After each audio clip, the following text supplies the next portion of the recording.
All right, let's get this show going here. Let me get Barry unmuted here. Hello, everybody. Welcome to our weekly ThrillGeek This Week live stream. Hope everybody's having a wonderful week so far. Had a wonderful week last week. Again, kind of a slow week this week with theme park news, so we're going to kind of get through the few things we have to talk about here, and then probably just kind of chit-chat about whatever, as we usually do on the stream. And if you're watching, be sure to say hello in the chat. Say hi. Chime in whatever we're talking about. And, yeah. How you doing, Barry? I'm doing good. Doing good? I feel like I saw you recently. You saw me recently? Yeah. We went to Mardi Gras, which we'll be talking about a little bit later. Universal Mardi Gras officially kicked off this weekend, so we're going to be chatting about that a little bit later on. We'll probably wrap up our theme park stuff with that. And then, like I said, get into some other things. So, speaking of the stream, as you guys, if you follow me on my personal Twitter, I kind of want some people's opinions. Where Barry and we've been kind of talking about moving the stream around, different day maybe, exclusively on Twitch. So if you're watching now, we have a few on YouTube and a few on our Twitch channel, I see. Let us know. I kind of want some input on this. We've kind of, excuse me. Let me turn off the music. Mute that. We've been kind of discussing moving the stream to possibly a different day, because Tuesdays have been kind of slow with the stream, and I posted a poll online about what pretty much we don't want to do the stream on Friday, Saturday, or Sunday because we all have family, we all have plans for the weekend, including Friday night sometimes. So we want to try and avoid doing this stream on Friday, Saturday, or Sunday. And then obviously if something comes up during the week, we can work with that. But we've been doing the Tuesday evening thing ever since we stopped doing the podcast, and we've just been doing the live stream. But I kind of want to kind of streamline things, and the reason I said we're going to be possibly going exclusively to Twitch and dropping YouTube is I always see YouTube as a pre-recorded content.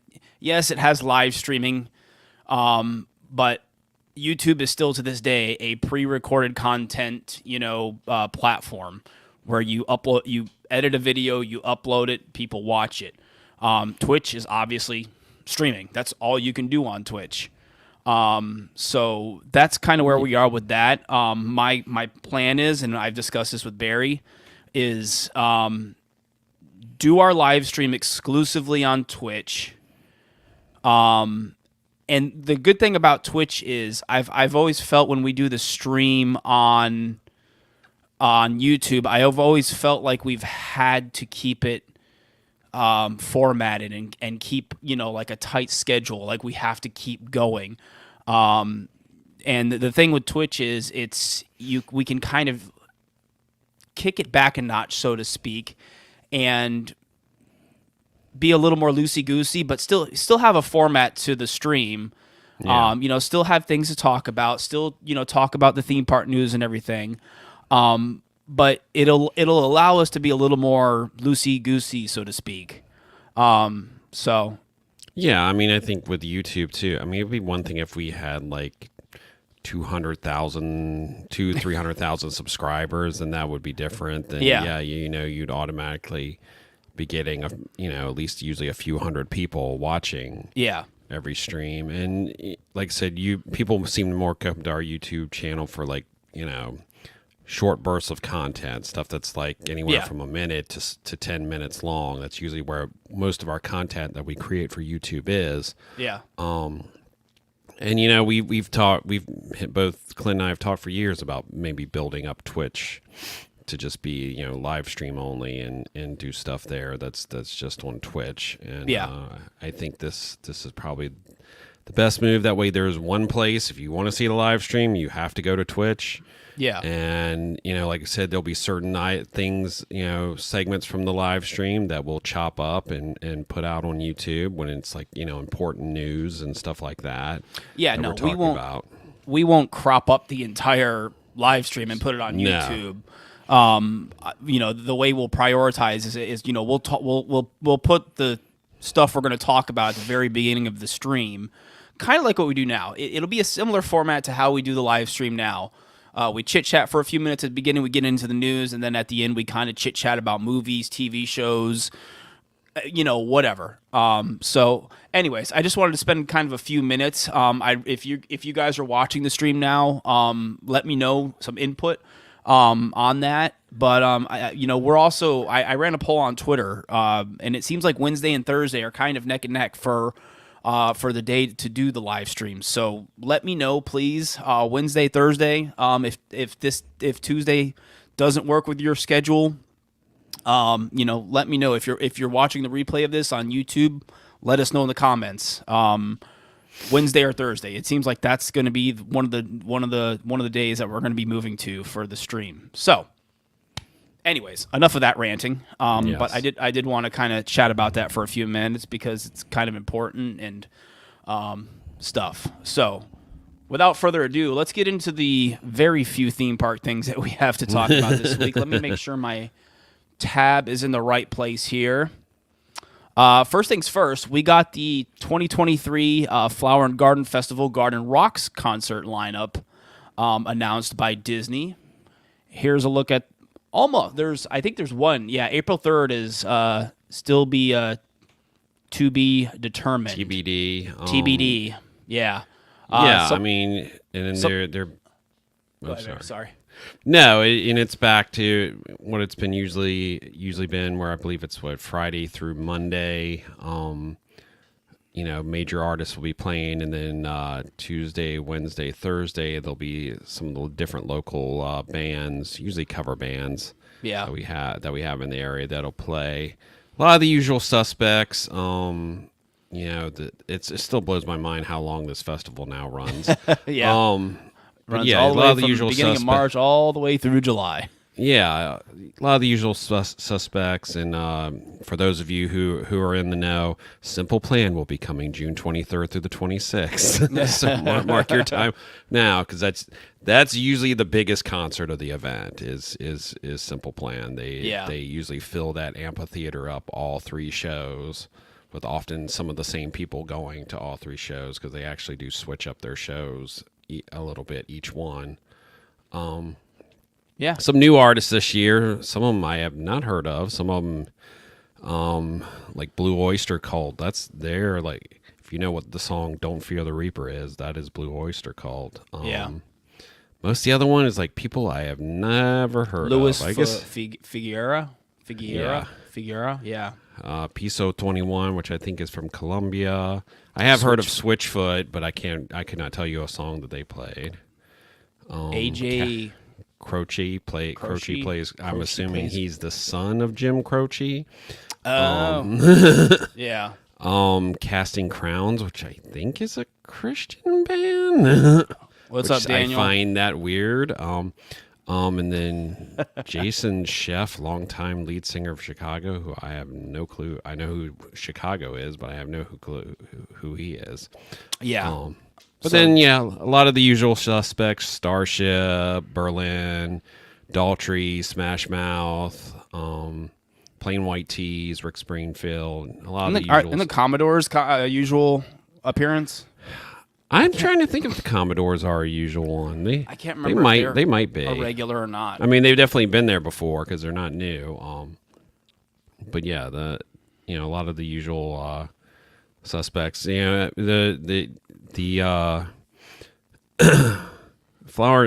Garden Rocks concerts pretty much. I mean, they run the gamut, basically from all the way from the 50s all the way up to basically the 90s, early 2000 bands. So you got a lot of different choices to choose and then from. Beginning February 9th, guests can secure their spot for their dining packages. If you want that, you can go to freshepcot.com and you'll be able to book your Garden Rocks dining package starting February 9th. So, yeah, it's crazy how long the Flower and Garden runs from March all the way through July.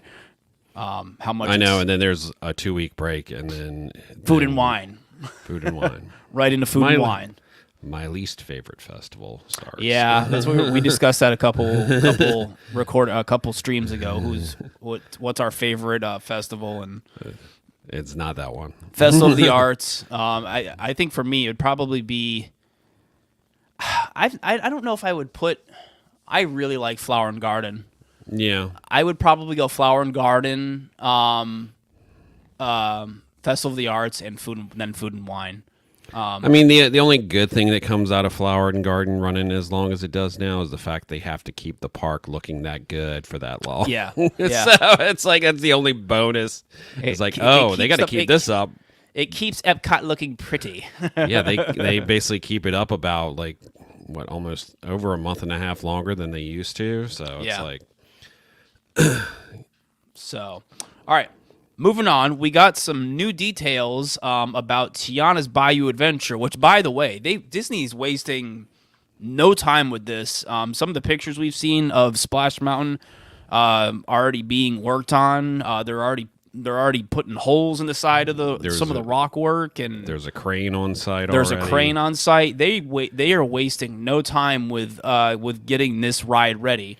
No, and I think we discussed before, like the artwork and different stuff. It went from saying late 2024 to 2024. Yeah. But we got some new details, basically like a little story, kind of explaining the backstory, a little bit of the backstory about Tiana's Bayou Adventure.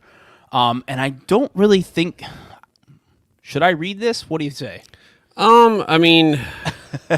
Basically, in a nutshell, Tiana purchased a salt mine. Yeah. I'm going to read the first 2 paragraphs here. I won't read the whole thing. It says, the endeavor began when Tiana purchased the salt mine and the area surrounding the large salt dome it operated from.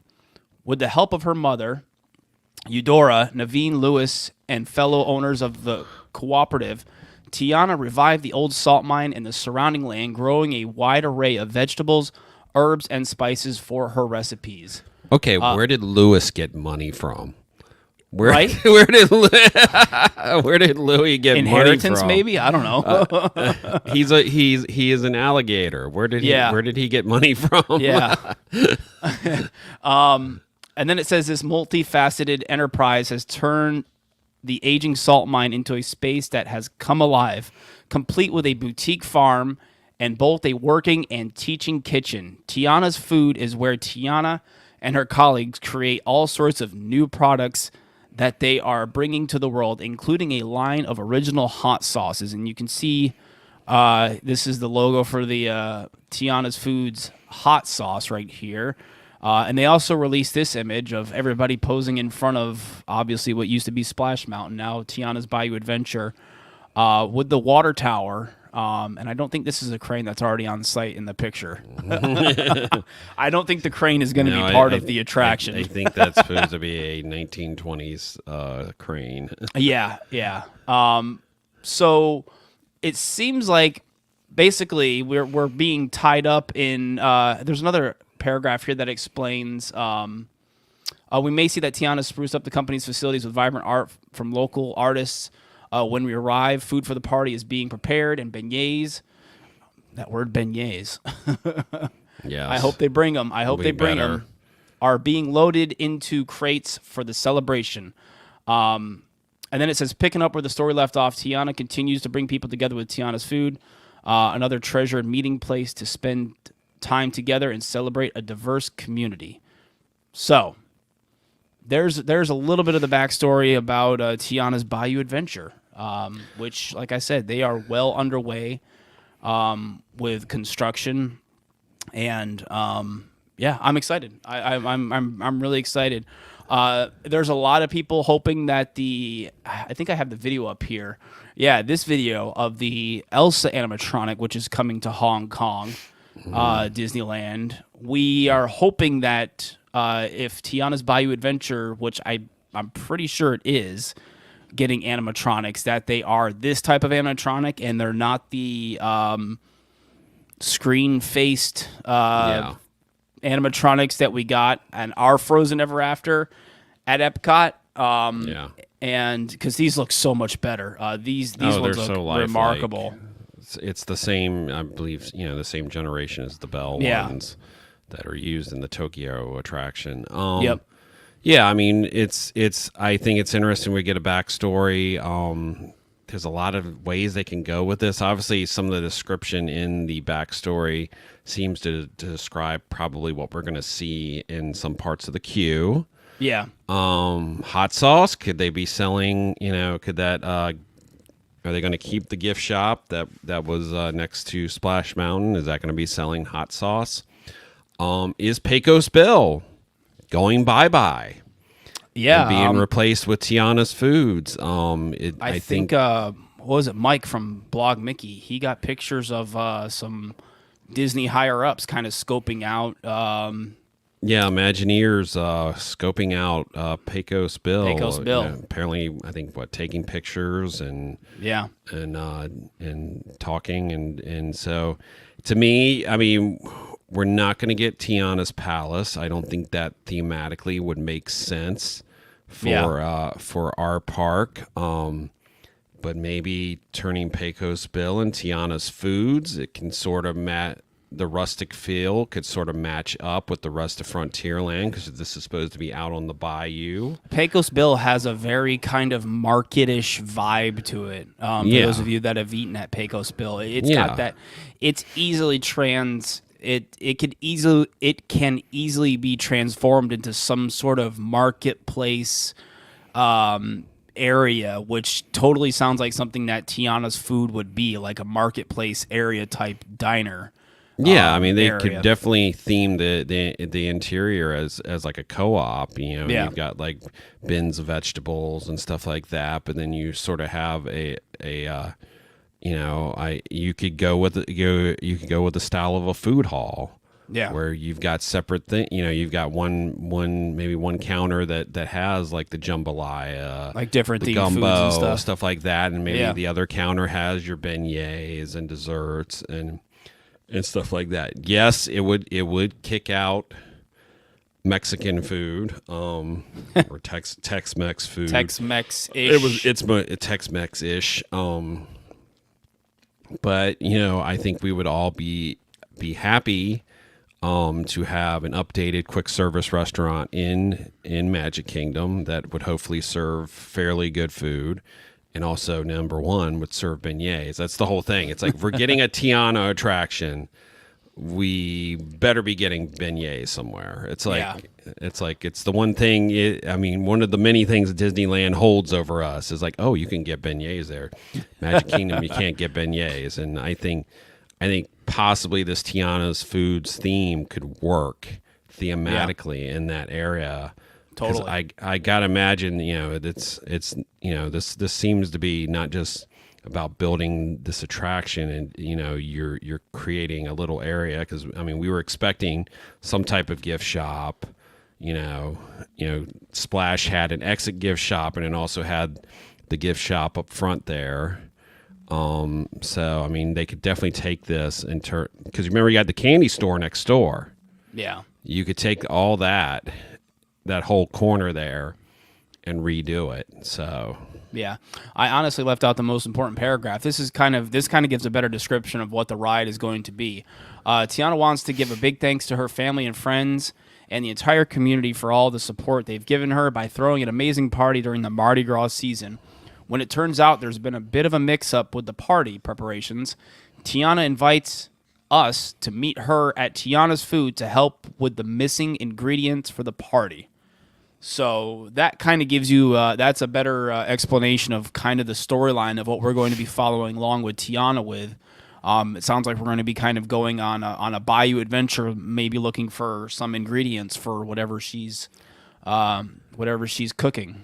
So no, and I like that. One of the things we've liked about Tiana's Bayou Adventure is the fact that this is not a book report retelling of the movie. Yeah, this is a new adventure, much in the same way that Star Wars: Rise of the Resistance is, or even in case of Mickey Minnie's Runaway Railway. It's a new adventure, and you're getting to go on this new adventure. And it sounds like finale might be very similar to the one that was there. Yeah, with the boat, with the riverboat and everything. It sounds like they may be, which is fine. It works. No, I mean, it's a riverboat, Mardi Gras. I mean, New Orleans. Come on, it fits perfectly. So why change it? Kind of falls back on the old saying: if it ain't broke, don't fix it. And I think the ending of Splash Mountain will work great with Tiana's Bayou Adventure. Kind of that celebration, party. On the bayou type vibe. So that's pretty much it. We got all the details up on our website, thrillgeek.com. If you guys want to check it out, like I said, we got this new picture released, and some artwork for Tiana's Foods hot sauce, which will be interesting to see if they actually sell. If they do come up with some actual Tiana's hot sauce and they actually sell in the park, that'll be pretty interesting to see. So yeah. All right. Moving on, like I said, Barry and I were at Mardi Gras Saturday evening. We saw all sorts of people out there, which is always fantastic. Mardi Gras is like is kind of like HHN. It kind of brings everybody back together after HHN. It feels like it's a lot of the same people. Who like both, and I mean it's a party. It's also, we'll get into a little bit. It's also a little, I feel like, you got a tribute store. I guess one of the through lines now, you have another theme for the Coconut Club. You got not scare actors, but you got parade formers who are out and about. Yep. Throughout the afternoon before the parade, and then you've got the parade, which is always a fun time to watch, and if you're lucky, you can be a part of the parade, which was one of the things I think that makes Universal's Mardi Gras so much fun. So. Yeah, and right when we got there on Saturday, I don't think either of us had been in the new tribute store yet. Which, by the way, the new tribute store. Here's a picture of the facade. Is now over in the Hollywood section of Universal Studios Florida. For those of you that didn't know, it is not in the usual location where the tribute store is over there in New York, next to the left of Revenge of the Mummy. For those of you that are used to the normal tribute store location, Universal decided to move it over here to Hollywood, and I'm going to be very curious. Let me move up here. Here's a look at some of the Mardi Gras merchandise. There is a lot of it. Yeah, there's a lot of merchandise as usual with Mardi Gras. Got your usual shirts, you got socks, louder, wilder, spicier. There's the freestyle cup holder, and I believe that's the pullover hoodie. Yeah. You got candles and you got T-shirts, all the merchandise, King of the Bayou, and then there's the Queen of the Bayou shirts. And there's King Gator, got a little purse. Yeah, bag. he seems to be the design for the sort of like the generic Mardi Gras merchandise this year. There's the overall theme is mystical creatures, and there are some mystical creatures merchandise. Yeah, and I actually finally got the actual names of the floats, because we didn't get any official details from Universal on the names of the mystical creatures floats, like the dragons and the phoenixes and all that. So as I was tweeting, you'll see video clips in a second here as I continue through our Twitter profile. I didn't know the official title of the floats, and then of course it wouldn't be a tribute store without an Earl the Squirrel nod, which right here you can see this Jazz. Is it and the Ambassador? I can't. Jazz probably at the because the name of that club that you're walking into is the Ambassador. Hotel. Yeah, you're walking into the Ambassador Hotel. And then it says here Earl and Friends, so it wouldn't be a tribute store without a little nod to Earl the Squirrel. And here's a look at some of the sweet treats you can get, of course, in the tribute store. As always, there's a Mardi Gras mask brownie. There's chocolate dipped bacon. And here's your macaroons. Mardi Gras, all sorts of different colors. And then there's a marshmallow pop, and then there's a marshmallow graham cracker thing over here that you can... S'mores, yeah. Although, is it really s'mores because you're not really as the marshmallows? They call them s'mores, I think. Yeah. Trifle cake, and that's pretty much it. Now, as far as this... Whoops, let me mute this.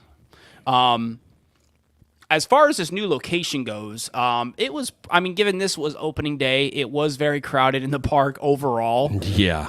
Because there was an Orlando Informer meetup going that night as well, and it was a concert night, and it was the first night of Mardi Gras. Yes. So it was very, very busy. And this new area, basically what they did is they took the old pass holder lounge, I forgot what the name of the photo building. The building's name is the Dark Room, but the Dark Room. It was like a green screen photo. Yeah, thing. You could go in there, and there was the green. Yeah, the Dark Room. Thank you, Daniel. Thank you, Barry. You can go in there, and they had the green screen pictures, and you could do all sorts of fun pictures and stuff. They closed that, and then they closed the prop shop. Yeah. Williams of whatever it is. Williams of Hollywood. Of Hollywood. And they basically knocked out the walls of the photo booth on each side and made one giant room now that you can walk. Well, at the very end, you have to you enter through the pass holder lounge, and you go down and to the right, and you exit through the old prop shop. Well, at the prop shop, there's 2 registers. So it was really crowded in there. I don't know how this area is going to work for Halloween Horror Nights. Because Halloween Horror Nights, Mardi Gras dies down. Like I said, this was opening night. It was packed. It was busy. It's busy on the weekends. Yeah. And busy during spring break once we get to spring break. Yeah. But the traffic flow in there was sort of it was bizarre. Like you said, Barry, it was the old magic shop, Daniel. Yeah, you're right. It was a magic shop before the prop shop. Yep. Yeah. But no, Barry had a good point in saying that I don't know why they didn't put the entrance down where the prop shop was, the Williams of Hollywood, and have them exit here at the pass holder lounge, because this is a slightly bigger area, and they could have fit more registers in there. It gets really cramped down there towards the end in the Williams of Hollywood prop shop, whatever you want to call it. So I'll be very curious if they use this area for Halloween Horror Nights, or if maybe they're just doing this for Mardi Gras. I don't know. I know we heard from a rumor from somebody that like this might be the location for Mardi Gras in the summer.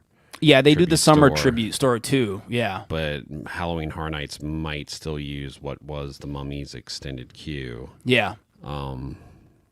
But that the Mummy might still use, we'll use it as its extended queue the rest of the year, except for obviously Halloween Horror Nights. Yeah, it was definitely weird, Daniel. It was, the fact that I think it would have flowed a little bit better. I think it still would have been cramped, but everybody's checking out in the Williams of Hollywood store, and they have 2 registers down there, and it was really cramped in there. But like I said, it was opening night. It was slammed. Everybody was checking out the tribute store. So who knows? Maybe it was just just an opening night thing, and it won't be like that again. But anyways, moving on. Unrelated. Let's have a moment of silence for Kid Zone. We salute you, Kid Zone. Thank you for your 20 plus years of service. Over 25, yeah. Over 25, yeah. I still to this day couldn't believe that I was able to take my kids to Fievel's Play Place. 25. Oh yeah, it's over 20 years of service. Sorry. Yeah, it's easily over 20 years. But yeah, no, it's pretty amazing that I was able to take my kids to Fievel's Play Place and have them experience it. Because I don't think I don't even think any of my kids have seen any Fievel movies. Fievel Goes West, Fievel's An American Tail. American Tail. I don't think An American seen... Tail 2, Fievel Goes West. Yeah. Yeah. And then there's a bunch of straight to video ones. That I was going to say, didn't they do like a bunch of random sequels after that and stuff? Yeah, I have no. Yeah, the first two were in theaters. Any other ones were like straight to video, and I have no clue what they're about. Or yeah, I can't remember if there was a TV show or who knows. But yeah, no, Kid Zone demolition is well underway at Kid Zone for whatever this new area is going to be. Obviously, the construction wall around the area is adorned with DreamWorks characters. So I wonder what update we're going to be getting for the kids area at Universal Studios Florida. Could we see a couple of maybe flat rides going in? The Woody Woodpecker roller coaster, it seems that is staying so far. That has not started demolition yet, but they did start on the Curious George area, and obviously Fievel's Playland is officially no more. And they also still had the. Did I get a picture of it? Did I skip over it? I thought I posted a picture of the. Maybe I didn't. I could have sworn I posted a picture of the area where you could. Oh, here it is, right here. Yeah.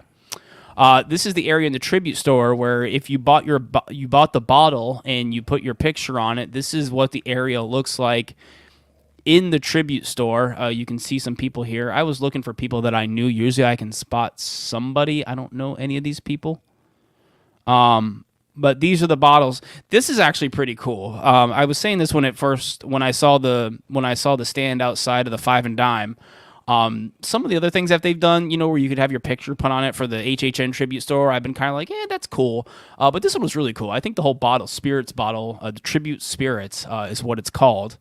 I think this is actually a pretty cool idea, and this was the first one that I still wasn't going to do it. I wasn't going to pay for it, but I was like, oh, that's really cool. And they came out really neat looking. But here's a look at the area where if you did it, this is what it looks like. They have this list right here are some of the treats that you can actually buy a little bit further down in the tribute store. So, anyways. But yeah, they were still available Saturday when we were there. I don't know if they're still available for purchase, but as of Saturday, they were still available if you wanted to still purchase one and have your picture put on a bottle and put in the tribute store. So then we kind of continued walking around. We didn't get any food because the food lines were really, really long. So Barry and I were like, we'll come back for the food. And but here's a look at the meats area. Yeah. Which is actually the Japan market. They hung up like these Japanese lanterns. And they actually turned this into the Japan food booth, which actually looks pretty cool with the lanterns and stuff down here. Yeah, it has a very street Sting Alley. Street market feel to it. Street like a food booth, And then here's a look at a few of the characters they had out for Mardi Gras. Obviously, mythical creatures is the theme this year. We saw some serpents. This Stilt Walker, she was a phoenix. And we kind of continued walking around. Here's a look at the pass holder merchandise for the event. This is the pass holder T-shirt, UOAP pass holder. And they also had a tumbler with kind of the same artwork on it. That's all. I didn't see. Usually there's a button or a pin. I didn't see it anywhere. I didn't see one either. Yeah, I didn't see a button. Usually they have a pin, pass holder pin. And then we were guessing these were fairies. Again, we didn't have any details on characters. They have wings. Yeah. So there's some of those characters. And then it was parade time. And the parade kicked off. And it was great to see the parade back. Here is a look at the Dragon float, which, again, this year, Universal knocked it out of the park with all these floats. They all look fantastic. The Dragon float was all bright and colorful with all very Asian-inspired dragons. They didn't go with like a what kind of dragon would that be? Like a medieval kind of Game of Thrones type dragon. Clearly Asian-inspired. Yeah. Yeah, I mean, and the joke now, especially with the Mardi Gras parade, with all the LED lighting that they've added to the floats and the costumes, I'm gonna keep going. Most nights of Mardi Gras, this is about as close as Orlando's going to get to a light parade. So, give me a second here. Let me bring up my official list of the names here. Yeah. There is the Dragons. The fairy one that I didn't know what to call it was the Woodlands, which I think is this one, right? Yeah, this is the Woodlands float. Well, this one's like satyrs and yeah. And then moving on, I got this one right. This is just the Phoenix float. It doesn't have any special names. This one has the fire on it, as you can see right there. Really cool looking float with all the red and all the kind of fire theme to it. Hence the Phoenix. And then next, I believe, was the Serpent. Yeah, this was the Serpent float. So here's a look at that float. Very water blue kind of theme to it. Looked really cool. And I believe on the back of the float there's like a serpent on the back of it, I think. Yeah. Yeah. And then I believe that was the unicorn float. Mm-hmm. Pegasus. Unicorn. Pegasus, unicorn. What's the difference between a Pegasus and a unicorn? Is there a difference? Well, I mean, there's a unicorn. Just the mythology? There's a unicorn. Pegasus normally has wings, but I can't remember if Pegasus has a horn, though. No, that's what Daniel said. There's Pegasus basically, there's like unicorn does not, yeah. A winged unicorn. It's basically like unicorn and winged unicorn. Yeah. And then Barry noted that I missed the goddess float. Yeah. So that I don't think I ever reposted a clip of that one. Nah. But we'll be back. And here's a look at King Gator. Yeah. Back in all his glory. Still looking magnificent after his 25th anniversary paint job that he got several years back, which was much needed. They've definitely all the main floats that got their redo for the 25th, and all of them since then have gotten even better LED lighting on them too. It's really and then of course the concert that night was the legendary Patti LaBelle, so she came out and performed that night. And then before we left, we walked inside the Cursed Coconut Club, which is the retheme for the Red Coconut Club up there in City Walk. Really cool voodoo vibe inside. They had these really cool projected tiki voodoo tiki heads, I guess you could call them. Yeah. Which looked really cool. And then upstairs, I believe this was the upstairs bar, right? No, that's downstairs. That was downstairs. The Madame's Rouge Parlor is the name of the little bar area downstairs. And then that was it. That was kind of our evening. Yeah, as we were leaving, we noticed that there was a security guard blocking people from throwing beads on the old Mardi Gras tree this year. So heads up if you're planning on throwing beads on the old traditional Mardi Gras tree there at City Walk. There was a security guard there, like blocking people from doing it. So I don't know if that's going to be a regular thing, just during the evening, or what. But yeah. I mean, the Cursed Coconut Club definitely, much like the Green and Red Coconut Club, definitely a step up in the theming from the Halloween Horror Nights one, from the Dead Coconut Club. So I think that gives you an idea to show how successful this is. Yeah. That they're getting a bigger budget. So, they really knocked it out the park again. Definitely another unique drink menu. It was, I will say though, compared to Halloween Horror Nights and the one during Christmas time, that place was slammed. I have never seen that place that packed before. Daniel, I think it was what was the molematic berry in the? God. Was it a skull?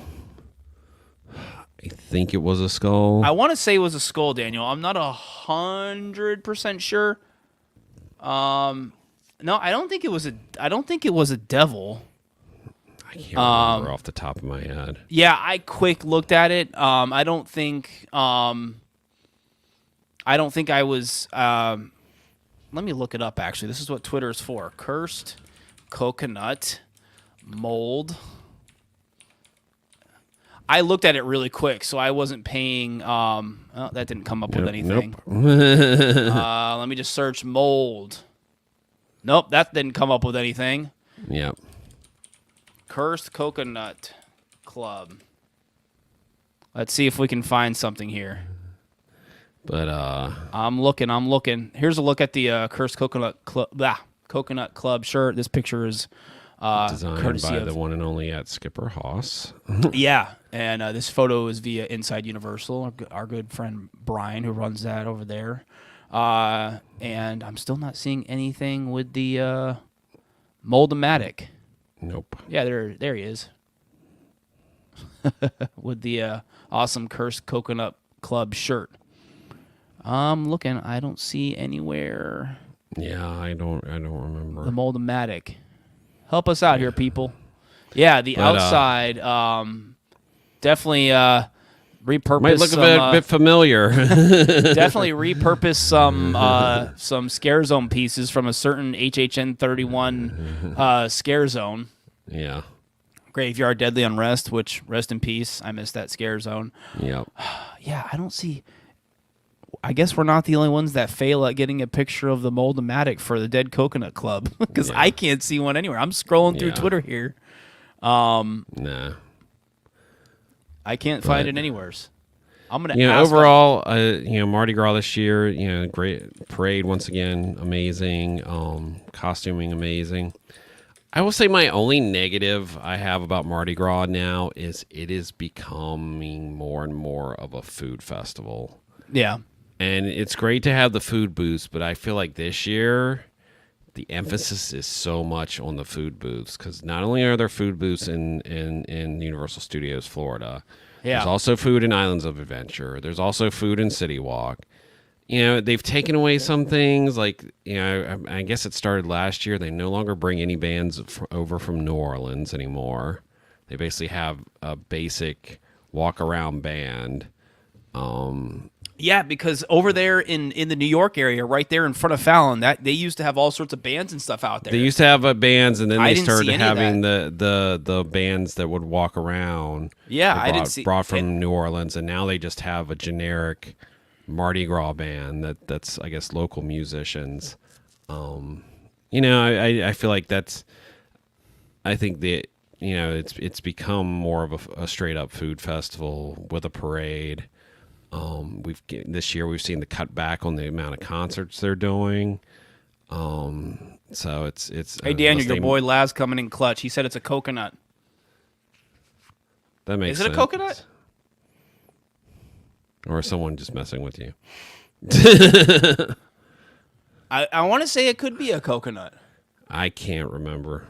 Like I said, I looked at it really quick. If anybody in the chat watching the live stream knows what the Mold-O-Matic, I think it is. I think it's a coconut.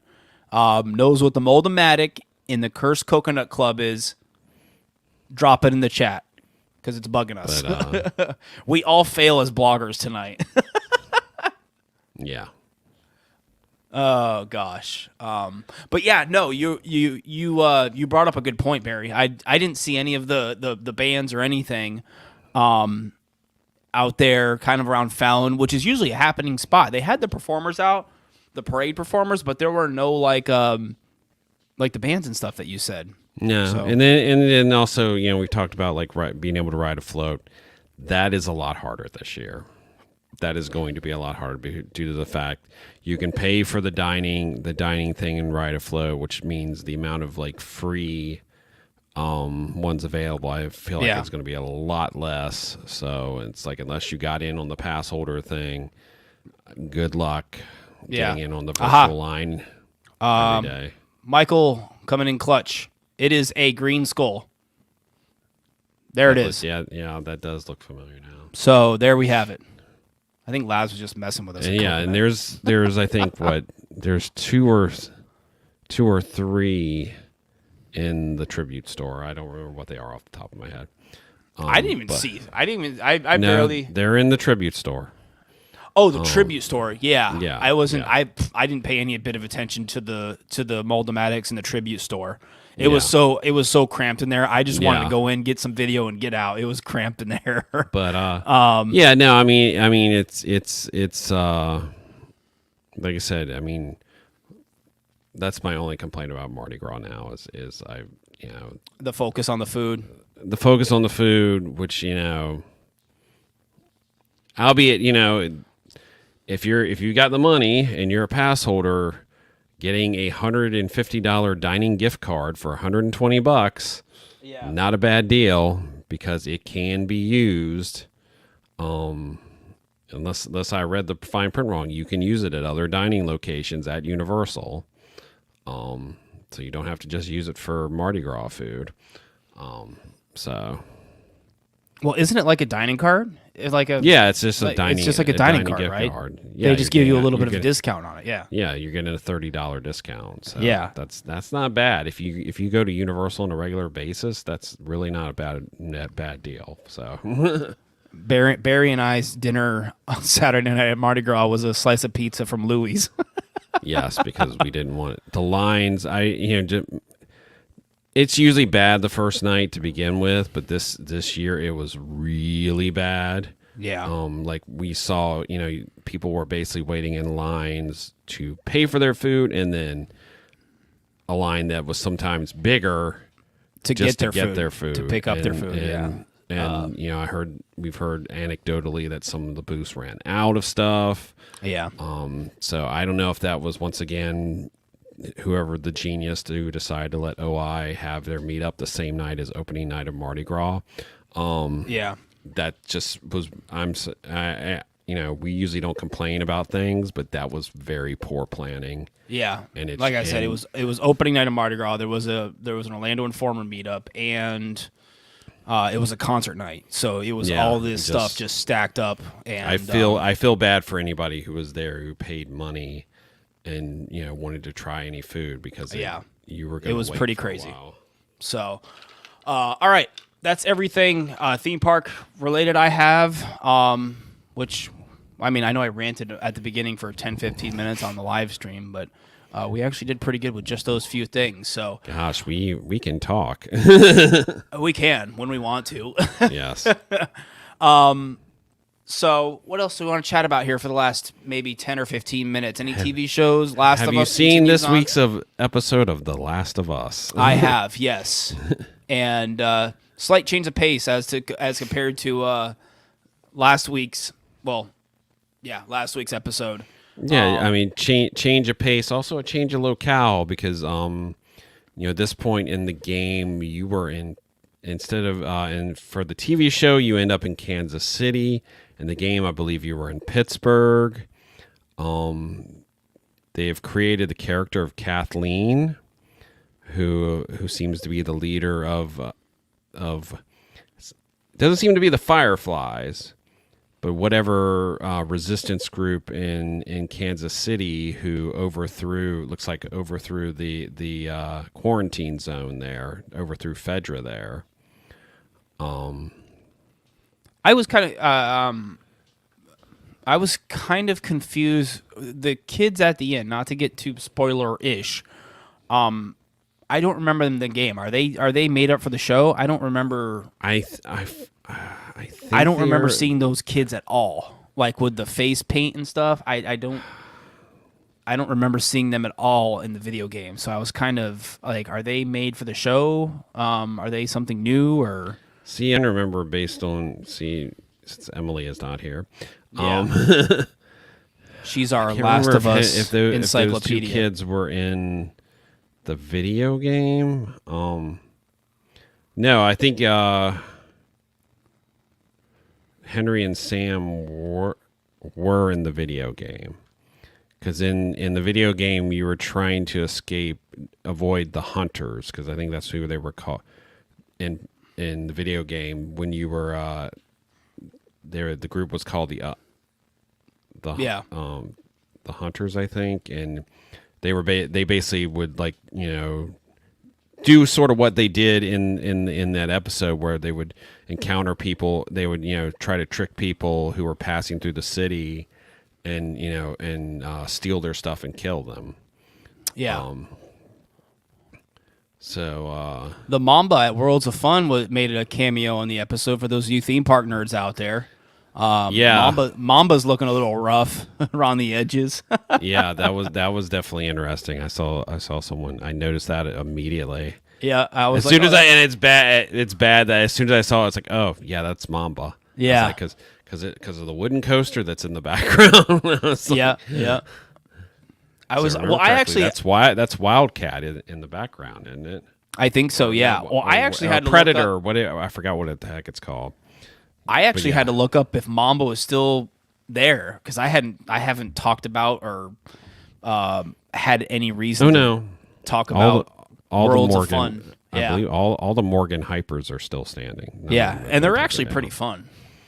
They're fun. The trains aren't the greatest, but they're fun. I mean, I was at a year and a half ago. I was at Dorney Park and got to ride. Good Lord, I'm going blank on the name. Steel Force. Steel Force. Force. Pretty similar. Yeah. Out and back, Morgan Hyper. Anyways, not to get off topic. I would much rather ride them. I know this is sacrilege. Ride them than Magnum at Cedar Point. Because I'm not one of those people who just does not like Magnum. Yeah. The ejector airtime of Magnum. The horrible seats of Magnum. This is true. You're not wrong. But going back to this latest episode of The Last of Us, and then we finally saw the moment where Ellie got her gun, which was a nice little scene. Him kind of showing her how to hold the gun and everything. So that was a nice little moment between them. And what else happened in that episode? That was I think also the this group led by Kathleen, who's played by Melanie Linsky, who if you've probably seen, you probably might not know her name, but you've seen her in a ton of things, and she's an absolutely amazing actress. And based on Cheryl remembered her in something. What's the other big show she was in? Well, the funny thing is she was the neighbor in what was the one with Charlie Sheen? She recognized her from some TV show. She's currently in Yellow Jackets, which I believe is on Showtime. She's been in a ton of TV shows and movies. A lot of independent. 2.5 Men. She was the neighbor on 2.5 Men. No, it wasn't. Which is probably not the role people want her to remember her for. So, what's her name again? I'm going to Google it right now. Melanie Linsky. Melanie. So she's been in a lot of stuff. Here we go. She got her start in the movie Heavenly Creatures with Kate Winslet. That was maybe it was a movie. Directed was it a by movie Peter that Jackson. She was in that? I'm looking at her IMDb right now, and she's been in a lot of stuff, a lot of indie stuff too. So, I don't remember what she said she saw her in. I'm sitting here scrolling through everything she's. That's gonna bug me now. I'm gonna ask her. Yeah, now you're gonna have to ask her. Yeah, after the live stream. Yeah. But now, I think the interesting thing is also to sort of show. I think they're also trying to show what happens when the rebels take over a city. That things might not be better. After. Oh yeah. Drew Barrymore's Cinderella story. That's where she saw her from. Yeah.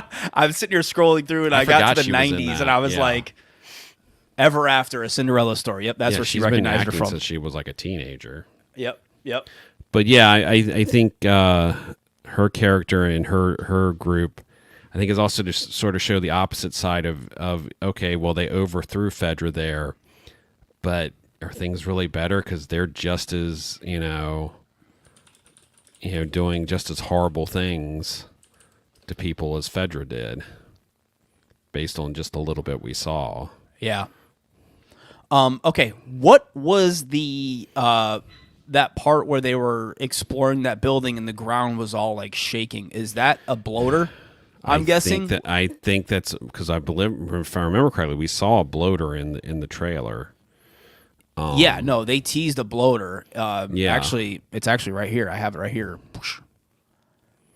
I'm pretty sure it's a bloater. But I was confused by like the whole ground shaking, like, because it looked like there was like a giant crater in the ground, and I was like, what does that have to do with a bloater?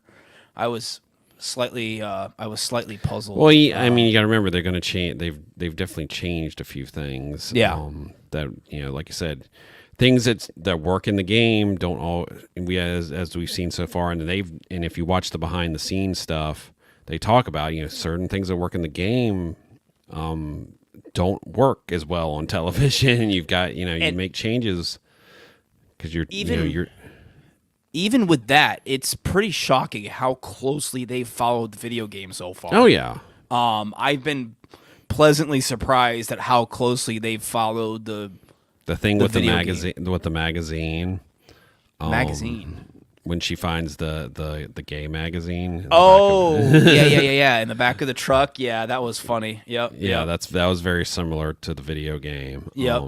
It's I think they like you said, it's some things that work in the video game storytelling wise don't work in a television adaptation. And yeah. I think you have more room to expand on certain things, and I feel like that's what they're doing with this episode. And obviously, it looks like next week too, they're expanding on the world. Basically, they're sort of giving you a wider view of the world. Yeah. And so I think it'll be interesting to see. Like I said, it's been a while since I've played the game, so it's like some of this is like and I'm glad it is. I'm glad I don't know the game backwards and forwards. Because it definitely gives things a little bit more. I'm just looking at this from the perspective of being a TV show, yeah, and not just a video game. So, yeah, no, it was another great episode. I mean, like we said, I think it was on the last stream. This is probably, if not one of the best video game TV show adaptations they've done. And I think it's shown once again.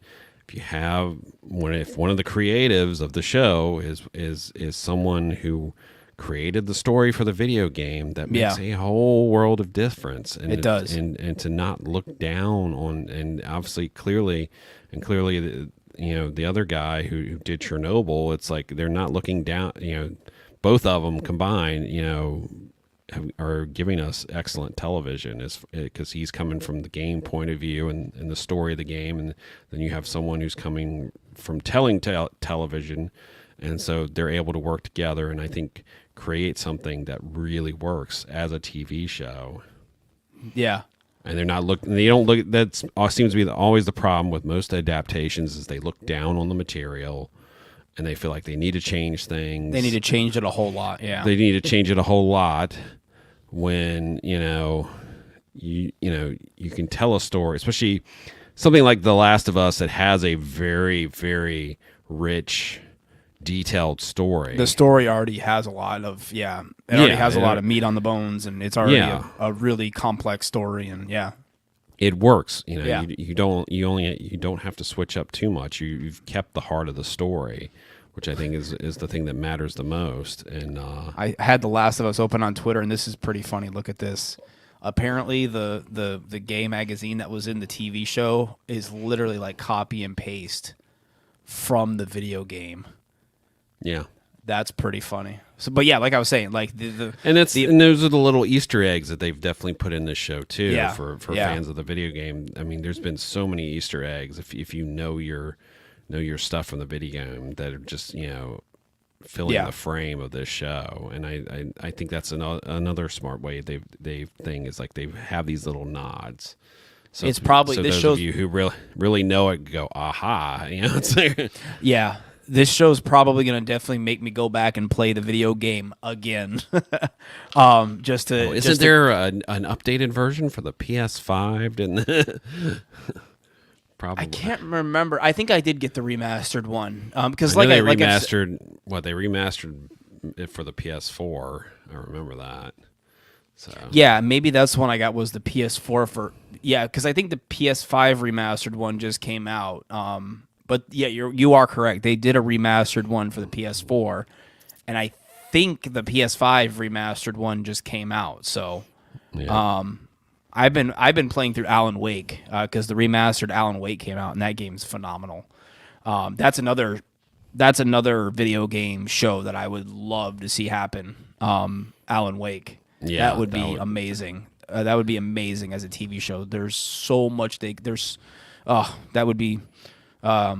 Not only that, an HHN house. That's always whenever anybody on Twitter is like, "What TV show do you want to see become an HHN house?" My first response is Alan Wake because that game is phenomenal.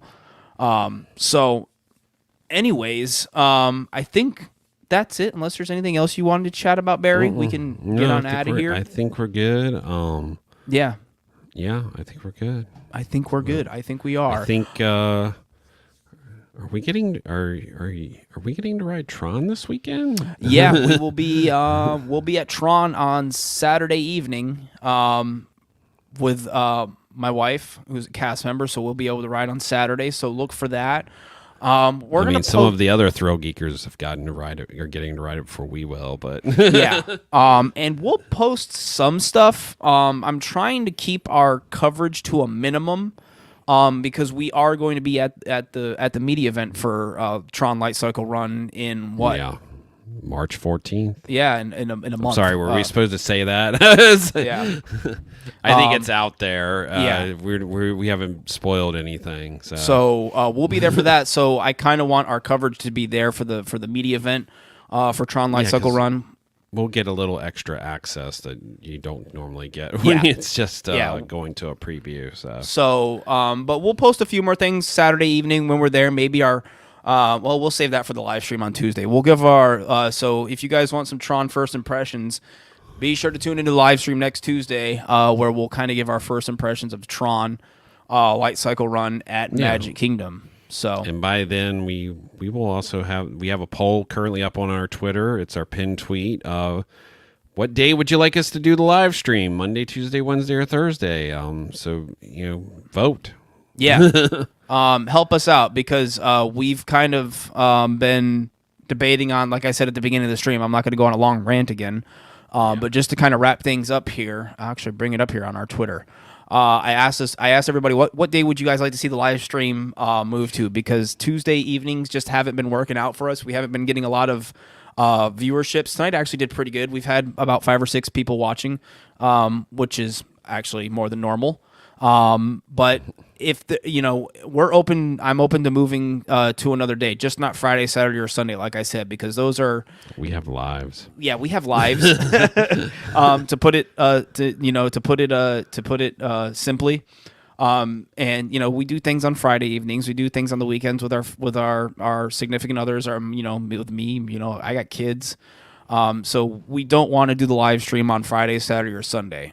So besides Tuesday, which we do it now, Monday, Wednesday, or Thursday, and it looks like Wednesday and Thursday are right neck and neck right now on the poll. So need some people to vote for Monday. Yeah, because I don't want to do it on Wednesday or Thursday. So let us know what day you guys want us to do the live stream, what day would work for you, and we'll consider it. And also, like I said, we are strongly considering moving the stream only over to Twitch. And so if you are not following us on Twitch, make sure you are. It's twitch.tv/ThrillGeek. If you're watching the live stream right now on Twitch, thank you. We appreciate you. But yeah, we're probably going to be moving the live stream over to Twitch. Now, I didn't say this during my first rant. We will probably still be doing, if we do any in-park live streams, I don't think we're going to be doing those on Twitch. Yeah. I think we will do in-park live streams like during Halloween Horror Nights or Mardi Gras or what have you on our YouTube channel, because that's kind of different. That's a different, that's a different topic. Well, not topic, I shouldn't say, but it's different. It's a different type of stream. It's not us just talking about the latest theme park news and all that jazz. But the Twitch channel will be our weekly live stream, and then we'll crop it up, our top, 2 or 3 news stories, and post those clips on our YouTube channel. That way we have a nice format to it. We'll stream on Twitch, post clips to YouTube, and I even discussed us with Twitch. There's a thing where you can convert Twitch clips to TikTok and YouTube Shorts, short form content. So we'll be doing that as well. So yeah, I just kind of wanted to get things streamlined to where it was like ABC with our stream and all that stuff. So, anyways, Barry, let's get on out of here. Tell everybody where they can follow you and where they can follow ThrillGeek. I am at Culture and Thrills on Twitter, Instagram, and TikTok, and YouTube. Yeah, even though I haven't posted anything there in a while, but I am on YouTube. We are at ThrillGeek on Twitter, Instagram, and the TikTok, Facebook.com/ThrillGeek. Please like and follow our Facebook page, YouTube.com/ThrillGeek. Please subscribe to our YouTube channel. Be sure to check out all our shorts. We're planning on trying to put out shorts almost every day, Monday through Friday. We'll have a new short video up there on YouTube. Twitch.tv/ThrillGeek, where we will be live streaming there. And, of course, ThrillGeek.com for the latest in theme park and pop culture news, and continue the conversation on the Discord channel. Yeah, and you can find that. That's the thing, too, is we'll be doing a lot of integration with our Discord server and Twitch. So when we go live on Twitch, it'll automatically post to our Discord server. So make sure you're a member over on our Discord server. You can join that by going to discord.io/ThrillGeek and sign up for that. So, anyways, I am CG83 for me on Twitter and Instagram. And like Barry said, make sure you're following ThrillGeek everywhere: Facebook, YouTube, Instagram, Twitch, TikTok, all the socials. And anyways, until next time, guys, be safe. And like I said, we'll see you guys next week, where we will give our first impressions of Tron Light Cycle Rung. Tron Light Cycle Rung the doorbell. Run. Yes. Yeah. So, bye, guys. Take care. See you in the parks.